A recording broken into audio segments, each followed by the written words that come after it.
My name is Manik Bajracharya. I am from Nepal, and I was born in Kathmandu Valley, and I live in a place called Patan in the Kathmandu Valley. In the cluster, I have been here as a short-term postdoc fellow for 2 months.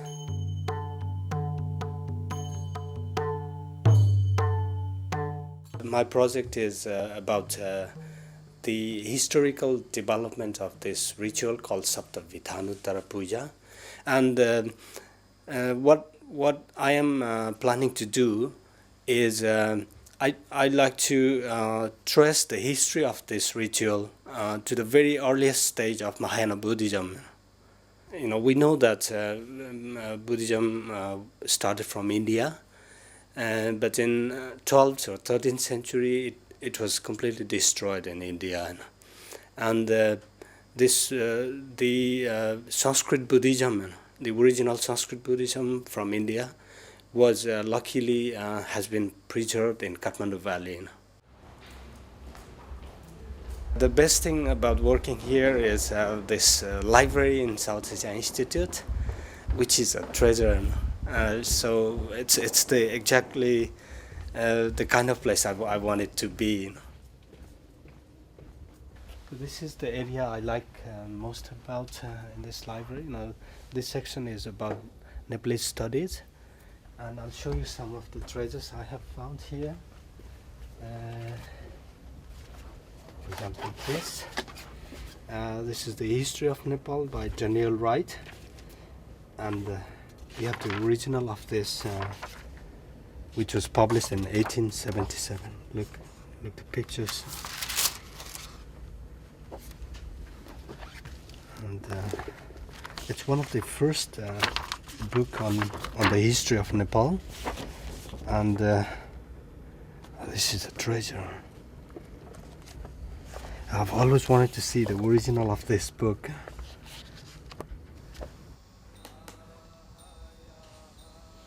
We have a tantric dance form which is in practice among the Buddhists in the Kathmandu Valley, and this dance form is known as Charya Nritya, which means dance as a spiritual practice, or a dance as a spiritual discipline.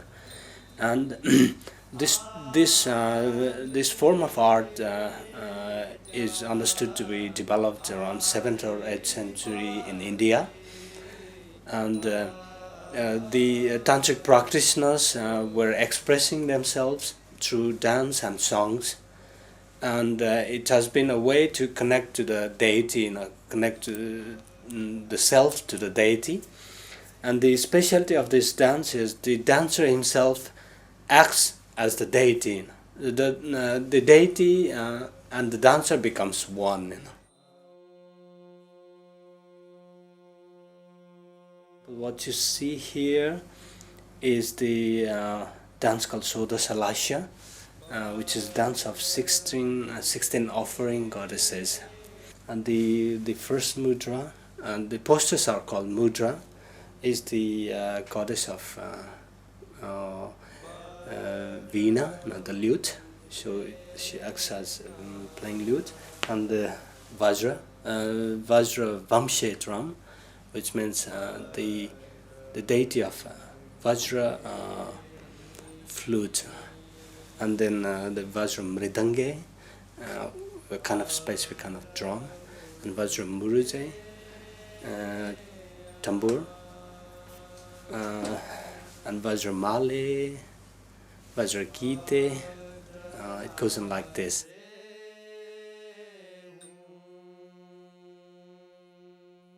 I was trained as a dancer because I'm born in the family of Buddhist priests, so I got the opportunity to learn this tradition of song and dance, and I also had the opportunity to perform it even outside Nepal and in Europe, in many places in Europe actually.